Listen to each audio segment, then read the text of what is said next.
সিঙ্গুরের রতনপুর মোড়ে আলুর মূল্যবৃদ্ধি নিয়ে অবস্থান বিক্ষোভ ও সভা করেন রাজ্যের বিরোধী দলনেতা শুভেন্দু অধিকারী। এই অবস্থান কর্মসূচির আয়োজন করা হয়েছিল সিঙ্গুরের আলু চাষীদের প্রতি রাজ্য সরকারের বঞ্চনার প্রতিবাদে। এদিন সিঙ্গুর রতনপুর আলুর মোড়ে এসে বিরোধী দলনেতা আলু চাষীদের প্রতি বঞ্চনার অভিযোগ তোলেন। তিনি বলেন, গত ফেব্রুয়ারি মাসে রাজ্য সরকার বিজ্ঞপ্তি জারি করে জানিয়েছিল যে এবছর আলু কেনা হবে, কিন্তু সেই আলু কেনা হয়নি। চাষীরা আলুর দাম পাচ্ছেন না, তাই তিনি সেই বিজ্ঞপ্তি দেখে চাষীদের আদালতে যাওয়ার পরামর্শ দেন। এরপরে তিনি আলু ছড়িয়ে আন্দোলনের কথা বলেন এবং মুহূর্তেই বস্তা খুলে বৈদ্যবাড়ি তারকেশ্বর রোডের উপর আলু ছড়িয়ে দেওয়া হয়। রাস্তার উপর ছড়িয়ে দেওয়া হয়। আলুর উপর উঠে বিক্ষোভ প্রদর্শন করতে শুরু করেন বিজেপি কর্মী সমর্থকরা। আলুর উপর দাঁড়িয়ে বিক্ষোভ দেখানোর ঘটনায় সব মোবাইলে নিন্দার ঝড় ওঠে। আজ ধরিয়াখালী থানার অন্তর্গত কোটালপুরি আরামবাগ সাংগঠনিক জেলা তৃণমূল কংগ্রেসের সভাপতি তথা তারকেশ্বর বিধায়ক রামেন্দু সিংহ রায়ের উদ্যোগে চলা রক্তদান শিবিরে ঘটনা প্রসঙ্গে তিনি সাংবাদিকদের বলেন, শুভেন্দু অধিকারী পাগল হয়ে গেছে। তিনি যখন তৃণমূল কংগ্রেসে ছিলেন দেখবেন সেই সময়ের বক্তব্য এবং আজ বিজেপি দলে থাকলেন তার বক্তব্যের মধ্যে আকাশ পাতাল ফারাক। বর্তমানে তিনি পাগলে পরিণত হয়েছেন। আমার মনে হয় বিজেপি সব থেকে ভালো করবে যদি ওনাকে কোনো আশায়লনে ভর্তি করে চিকিৎসা করান। রাস্তার কুকুর কাউকে কামড়ে দেওয়ার ঘটনায় সুপ্রিম কোর্ট যেমন সব কুকুরকে ধরে নিতে বলেছে, বিজেপি যদি আগামী দিনে বাংলায় পতাকায় বাঁধার লোক রাখতে চায় তাহলে সর্বপ্রথমে শুভেন্দু অধিকারীকে পাগলাগারদে পাঠাতে হবে। একই সাথে তিনি বলেন, 28টা পেট্রোল পাম্পের মালিক, বেশ কয়েকটি মাছ ট্রলারের মালিক, বেশ কয়েকটা কাজু বাগানের মালিক চাষীদের দুঃখের কথা, চাষীদের মর্যাদার কথা কি বুঝবে? চাষ তো করতে হয়নি, কি বুঝবে? আমার দেশ আমার ভাষা যেমন আমার মাতৃভাষা আমার মা, তেমনি চাষির উৎপাদিত ফসল তাদের কাছে রক্ত ঝরানো ঘাম ঝরানো ফসল, এর দাম চাষি ছাড়া আর কেউ বুঝতে পারবে না। পাশাপাশি তিনি বলেন, পাঞ্জাব সীমান্তে হরিয়ানা সীমান্তে চাষীদের মেরে ফেলা হয়েছে, কৃষি বিল নিয়ে হয়েছে, কৃষকদের শেষ করে দিয়েছে। কেনা ভারতের সরকার এই সহায়ক মূল্য ঘোষণা করছে না বলে তিনি দাবি তোলেন। হুগলি থেকে সমীর দাসের রিপোর্ট, ওয়ার্ল্ড জনতা টিভি।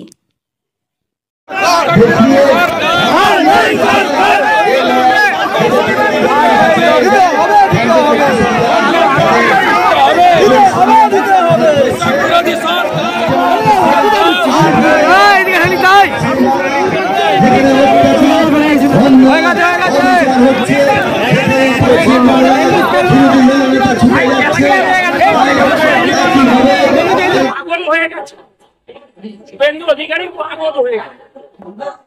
ওর যখন তৃণমূলে ছিল তার বক্তব্যগুলো দেখবেন, আর এখন যে বক্তব্যটা আছে একটা পাগলের বক্তব্য। আমার মনে হয় বিজেপি সবচেয়ে ভালো করবে যদি কোনো অ্যাসাইলামে ওকে ভর্তি করে চিকিৎসা করবে। সুপ্রিম কোর্ট রাস্তার কুকুর কামড়ে দিয়েছে বলে সব কুকুরকে ধরে নিতে বলেছে। তাই বিজেপিরও উচিত যদি বাংলায় ওদের পতাকা বাঁধার লোক আগামী দিনে রাখতে চায় তাহলে সবার আগে শুভেন্দুকেও বাংলা কৃষি 28টা পেট্রোল পাম্পের মালিক, কয়েকটা ট্রলারের মালিক, মাছ ধরার কাজু বাগানের মালিক, তারা চাষির ফসলের মর্যাদা কি বুঝবে? চাষ তো করতে হয়নি। সুতরাং আমার দেশ আমার ভাষা যেমন আমার মাতৃভাষা আমার মা, ঠিক তেমনি চাষির উৎপাদিত ফসল সেটাও তাদের কাছে রক্ত ঝরানো ঘাম ঝরানো ফসল, এর দাম কেউ বুঝতে পারবে না, একমাত্র চাষি বোঝে। তাই শুভেন্দু যেটা করেছে এটা চাষিকে অপমান করা। ভারত সরকার কেন লড়াই তো করছে চাষিরা। আজকে পাঞ্জাব সীমান্তে, আজকে হরিয়ানার সীমান্তে 700-র উপর চাষিকে মেরে দিয়েছে কেন্দ্রীয় সরকার।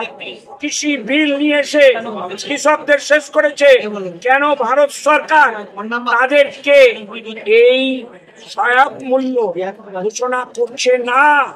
সিঙ্গুর তথা তারকেশ্বর এবং পুরসুরা সংলগ্ন মানুষের অর্থনীতির উপজীবিকাটা বিশেষ করে আলুর উপর কেন্দ্র করে। তো সেই ক্ষেত্রে সিঙ্গুর যেখানে আলুর ঘাঁটি, সেই জায়গায় দাঁড়িয়ে চাষিদের সমর্থনে রাজ্য সরকার যেভাবে চাষিদেরকে বঞ্চনা করেছে, যেভাবে ভর্তুকি দিয়ে আলু কিনতে পারতো সেটা তিনি করেননি। অর্থাৎ চাষিরা যে তিমিরে ছিল সেখানেই রয়েছে। আজকে উনি বলছেন কেউ যদি চাষ করে চাষের মর্ম বুঝবেন। মমতা বন্দ্যোপাধ্যায় কি চাষ করেন নাকি? তাহলে আলুটা আটকে রেখে দিচ্ছে কেন? বর্ডার তো সিল করে অন্য লোকে অন্য রাজ্যে তো চাষাবাদ শিখিয়ে দিলেন।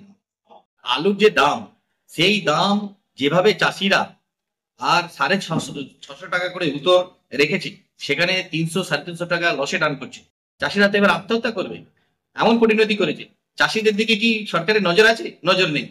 আর রামেন্দ্র সিংহ রায় কি বলছেন না বলছেন আমি যাব না। উনিও ওই মানে পাগল ওনাকে বলছেন। তো উনি যে ঠিক ঠিক কথা বলছেন সেটাই কি প্রমাণ আছে? উনি নিজে জানেন? উনি চাষিদের পাশে দাঁড়িয়েছেন? উনি আলু নিয়ে আন্দোলন করেছেন, তাহলে উনি বলছেন কেন কথাগুলো? ওনার তো চাষিদের নিয়ে আন্দোলন করা উচিত, উনি তো আলুর ঘরেই জন্ম ওনার। তো সুতরাং রামেন্দু যা বলছেন ওটা ওনার ওই পাগলার মতোই কথাবার্তা, আমরা ওনার কথা গুরুত্ব দিইনি। সর্বোপরি উনি ভয় খাচ্ছেন এখানেই যে আন্দোলনকে কেন্দ্র করে, যে জায়গাকে কেন্দ্র করে মমতা বন্দ্যোপাধ্যায় ক্ষমতা এসেছিল, আজকে বিজেপি সেই জায়গাটায় দাঁড়িয়ে আছে, দাঁড়িয়ে আন্দোলন করছে। তো চাষিরা ঐক্যবদ্ধ হলে মমতা তো আসল টলমল করবে, ভয় ভীতি হয়ে এরকম কথা বলছেন। কারণ যিনি বলছেন উনি পাঞ্জাব হরিয়ানা কোনদিন গেছেন, আগে একবার ঘুরে আসতে বলুন। ওনার যে রাজ্যগুলো বিজেপি শাসিত যেভাবে চালাচ্ছে, কত সুন্দরভাবে কৃষকদের ঋণ দেওয়া থেকে শুরু করে যেরকম পদ্ধতিতে চলছে, বাংলাদেশে সেটা কি চলছে? ওনাকে একবার হরিয়ানা আর রাজস্থান ঘুরে আসতে বলুন, তারপরে এসে কথা বলুন। কাগজ পড়ে এইভাবে কথা বলা যাবে না, একবার ঘুরে আসতে বলুন। ওখানকার যে পরিস্থিতি আছে আমাদের থেকে অনেক বেটার আছে, অনেক বেটার আছে। ওনার অন্য রাজ্য নিয়ে ওনাকে মাথা ঘামাতে হবে না, নিজের রাজ্য নিয়ে মাথা ঘামাতে হবে। বিজেপিকে তো পতাকা মারতে হয় না, বিজেপির আপনা থেকেই জনগণ এসে পতাকা মেরে দেয়। তো শুভেন্দুকে আগে রাখার কি অর্থ এটা? আগামী দিনে ওরাই পতাকা বাঁধতে পারবে নাকি সেটা দেখুক। ওরা তো লোক দিয়ে পতাকা বাঁধে আর বিজেপির কর্মীরা পতাকা বাঁধে, দুটো তো তফাৎ আছে। আমি তো দেখলাম আমাদের মমতা বন্দ্যোপাধ্যায় আসছে, ডেলি লেবাররা তারা পতাকা বাঁধছে, কিসেন করে দেওয়া আছে, রোজ এই কাজ করো পতাকা বাঁধো। আমাদের ভারতীয় জনতা পার্টির ছেলেরা পতাকা বাঁধে, আর ওদের রোজ হিসেবে পতাকা বাঁধে, দুটো পার্থক্য আছে না? সেই জন্যই তো বলছে পতাকা বাঁধার লোক ওদেরই থাকবে না, আমাদের ঠিক থাকবে।